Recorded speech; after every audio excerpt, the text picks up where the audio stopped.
So we're talking about Escape from New York and that score, and we didn't have synchronization yet. I had synchronization between the Lindrum and the tape recorder, but as far as I got videotapes on VHS, and literally you'd have to push the two things simultaneously and just let them run wild to kind of get the feel for the length of the cue and stuff like that. So one of the things I did, which actually was a trick I picked up from Star Trek, was to record the dialogue of the scene to one track of the tape recorder. So that was real sync. So I would know where we are by the audio track, even if I didn't have picture scrolling in front of me. Couple of movies later, I think by the time John came back for Halloween 3, this would be like 2 years later, I finally had, tape recorders with SMPTE on them that could synchronize with the 24-track machine, and finally we could run picture and sound at the same time, but this was before all that stuff was available. So again, you just dive into it and make use of whatever you got. And that's a funny thing that you say that right now, because like there's a lot of diehard fans. Like me personally, at first, when I first saw Halloween 3, it was hard for me to kind of like accept it because I felt it was such a different story. But now as I've gotten older and everything, I love Halloween 3. But one thing that I did notice, and now it made sense with what you were saying, was that definitely the music was much tighter. And there was some differences in it. It still had that same tone, and it was brilliant, but it didn't have that loose feeling. And the one thing that I can say is, it is true, that looseness added to like the horror a little bit in some weird way, because it was so loose and like janky. Like when you would hear certain things, it was just free, that it kind of gave it that lo-fi, low grimy kind of sound. And in 3, it was much more clocked a little bit, like the timing, you could hear it really distinctively, and it did change the mood and how you perceive the movie a bit, which is, I think it's really interesting. Yeah, no, the tools affect the outcome. There's no question about it. And it's like, some kid in Russia that's got nothing is making it with an Alesis half-inch VHS deck, and he's overdubbing, bouncing down, whatever, but it's his art. He's making his art, and I think that's the idea. In fact, I had a little side note here. I remember I had a luncheon with Brian Eno a couple years ago, and we touched on this idea of the old days versus the now. And he said what he does when he goes to produce a band is he actually puts restrictions on the gear that the band can use. So it forces them into a box instead of the infinite universe of possibilities. All right, we're going to do this, and we're going to either use only live drums, we're going to only use guitars and analog synths, or there's going to be no synths, we're all going to do whatever. He puts the band in a restrictive mode to make them create from a limited palette. And he says, I get more out of that group that way than if they're just into the broadness of, just throwing shit in. Yeah, we've had that conversation many a time, and I think it comes definitely with age. I mean, I've been doing this since probably 85, and I go back and I look on this stuff. I did my best stuff with less than a mega RAM, and I definitely, I call it working with limitations, art through adversity. Those are the things that really stand out to me. When I have everything dialed in and ready to go and every synth I've ever wanted, it sucks. It's option anxiety. It is way option anxiety. So I even in this studio, I have put restrictions on myself, and exactly what you're talking about. And I have been 10 times more creative. And I think that's something that I believe that a lot of stuff is starting to sound very much the same, for those reasons. People are like, bleh, but everything, there's so many options, there's so many things that you can do, but it's less creative. Yeah, no, it's a valid point. And prior to the last decade, it was more restrictive. Now there's just everything of everything. There's no way I can keep up. So I even have to be selective for what I know. So I have time to learn this next sequencer. Do I have time to crack this whole stuff? And by demand, there's certain things I have to learn. I'm very involved right now in learning a piece of software called Wise, which is a middleware for game development. Back to John, just the John Carpenter thread. So we do Escape from New York. That's very successful. We're at the end of we're wrapping up Escape from New York. Last mix or two that John's come over, He'll still come to my house because I got all this stuff. And interesting, he said that, this is later on he commented, but it's consistent. He said he always had the most fun being his own composer because he could take off the director's hat, he could take off the producer's hat, he could turn off the telephone, come over to my house and kick back and just be a guy and be the composer responsible for his music, but don't bother me with, the budget or the cut or where the special effects are at or the problem you're having with some who knows what business arrangement. Turn it all off, put just on a composer hat and be the composer on his own movie. That was like vacation for him. So the whole experience with him is just like, I'll be forever grateful because I went to the school of one with John Carpenter.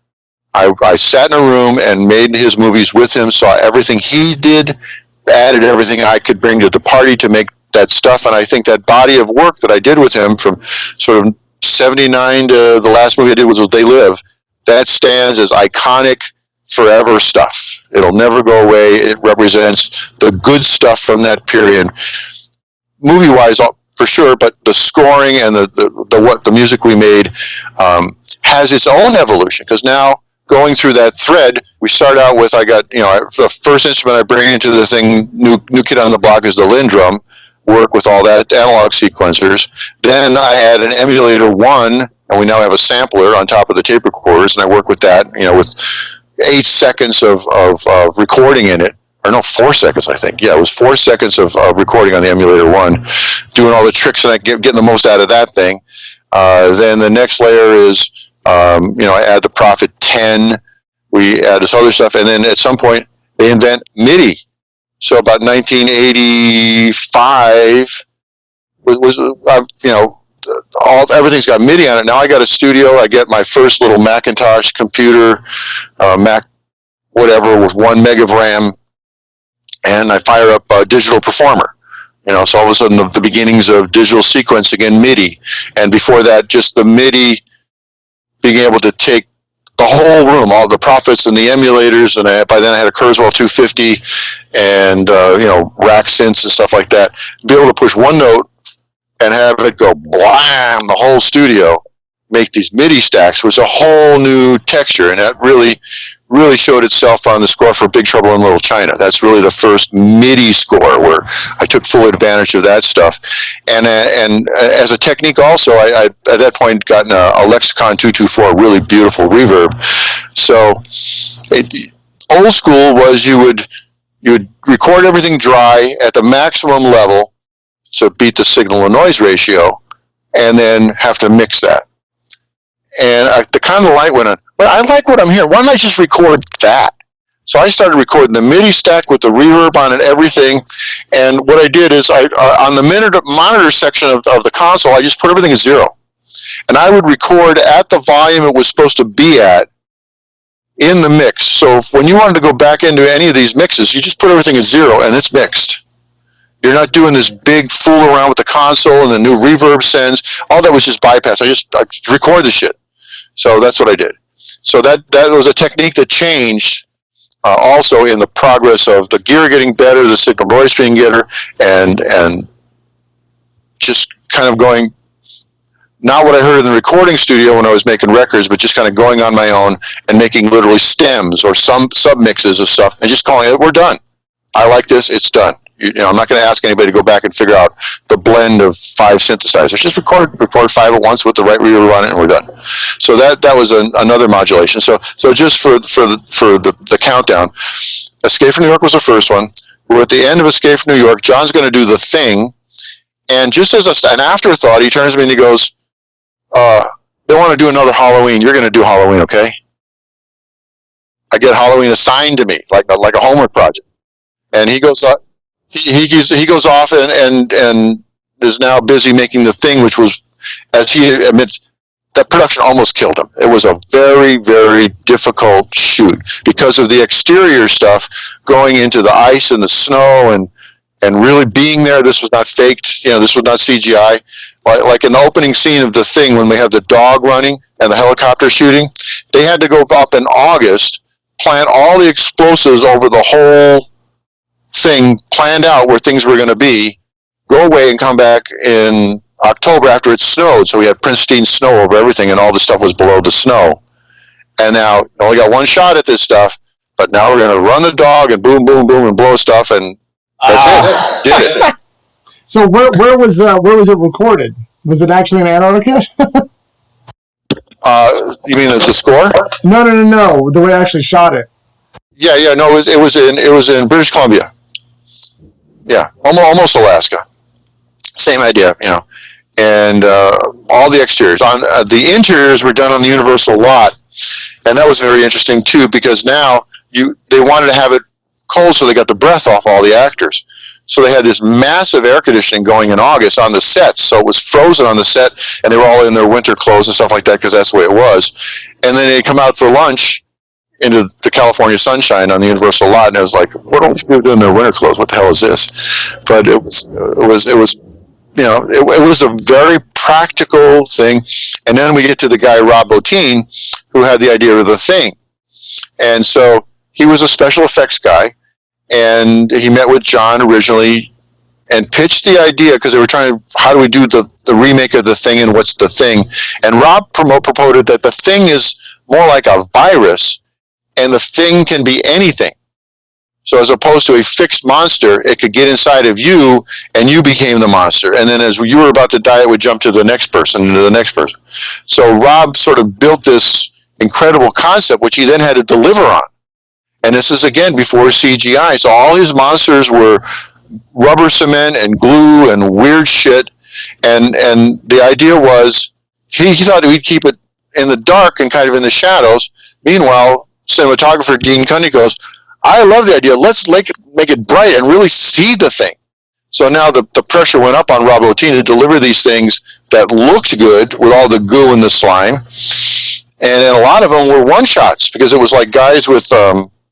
cable, like puppeteers running on cable for this thing to raise its head or do whatever. So very, very complicated. So that took all this time. Meanwhile, I had inherited Halloween 2.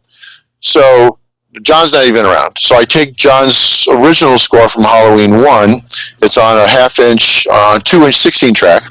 I bump it to a 2-inch 24 track, so I've got his original Halloween score, and then I start to just overdub and create on top of the original one, because obviously it was successful, it's a sequel, use John's stuff, and then build on it. So all of Dan Wyman's synth work and stuff like that is already in Halloween 2, and then I go on top of it, and I really gave it the different texture. So Halloween 2 is much more gothic. It's darker.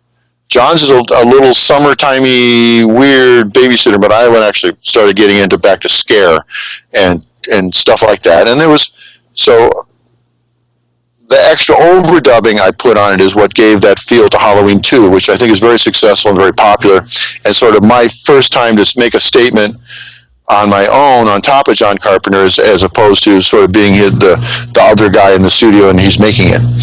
So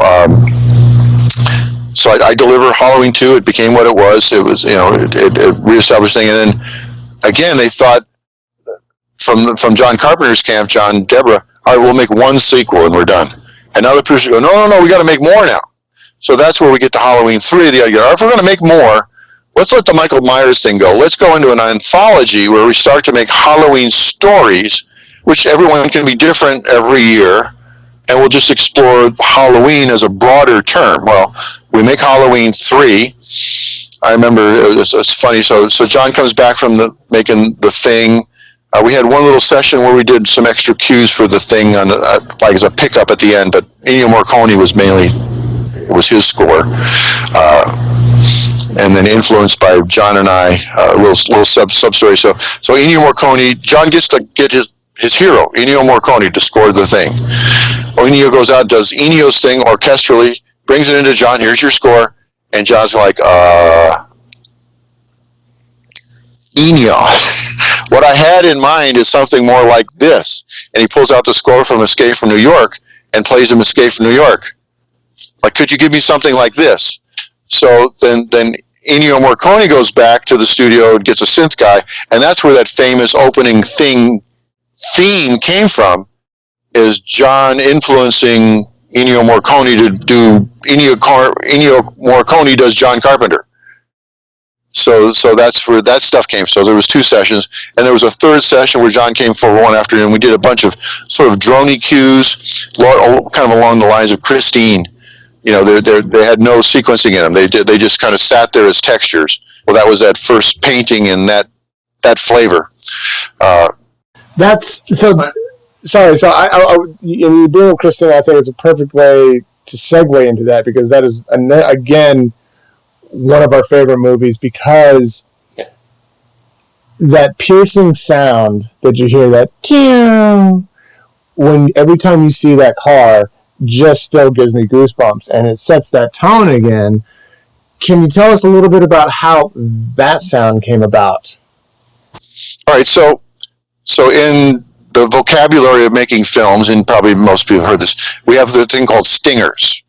They are sounds specifically to the frame of an event. So in the early days, we would make the cue and then make a separate bucket of stingers that would go back in the studio, and literally on a separate 35 millimeter cut stingers. So I would make him a grab bag of stingers to put into Halloween, and that was stuff. So we're now going into the stinger business, and this is what we're talking about. So at that point, it wants to be a composite. No one synth is going to make that cool a sound. It's too small. You want to stack. So a lot of them all had kick drums on them, like a punch, and then some sort of texture. And this was something I dialed up on the Prophet 5, again, going through a bunch of things. I was not a preset guy. In fact, I had this mental thing since I was like an artist. It was cheating to use a ruler. You had to draw a straight line. You couldn't that was mechanical. You had to draw a straight line. So I had to dial up all my own stuff. I wasn't going to be, if there was a preset on the machine, I go, I'm not using that. Why? Because somebody else is going to use it.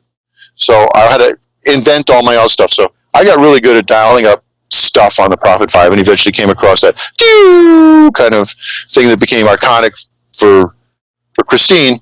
And obviously it's the right sound, but now when you see it with the car and that sound are married. It's a signature moment. So I have a quick question though. That sound obviously, iconic for Christine, but I also kind of remember that sound making its way. Well, in Escape from New York, when Kurt Russell first arrives in the Twin Towers, and he comes down and he's looking around, and then in the background you see somebody runs across, and it's that, because it captures your attention to make it like, oh, there's somebody back there. Yeah. So that was it. That was in the original Stinger palette from Escape from New York. And of course, here now, consider this. You got John Carpenter, who's him. He's coming back to the same studio, to the same gear. So there gets to be a thread, movie to movie, of sounds that are being reused because they're successful, and they also go with that artist. So it's like Jimmy Page has his sound, so he doesn't need to throw away his guitar and throw away all his shit and get a new guitar to make his next record. He just keeps building on what he's already got. So. Talking about that, another reflection just before we jump to Christine. So I was just tying in Halloween 3. So I remember sitting down to do the score from Halloween 3. So now John hasn't made the movie, although he's in the wing somewhere. Tommy Lee Wallace is the director, and there was the 3 of them: Tommy Lee Wallace, John Carpenter, and Nick Castle, who were the Coupe de Ville, which was John's rock band from when they were all at USC. And Tommy goes from John all the way back when they were teenagers in his first band, and Nick they met there. So Tommy's the director. So now John gets to be the composer only. Way fun for him. And we sit down to start the score from Halloween 3. Same thing, we put on the latest Tangerine Dream record to see what those guys are up to lately. And then John looks at me and he goes, Alan, this is going to be really easy. All we need to do is rip ourselves off. And that's his quote, which is saying, I love what we already did. Let's just do more of that. That we don't need to reinvent the wheel here. Just keep doing it. So hence recycling sounds, the palette. I like the palette you got. This is your machine is my palette. We're making stuff out of what you got here. Let's keep making stuff. And then obviously as a techno head, I kept adding new instruments, which brought new textures on top of the textures on top of the textures. So we get to They Live, which I added a synclavier to the system, which was the big king of everything. And we could tell that story if you want to know about the synclavier. But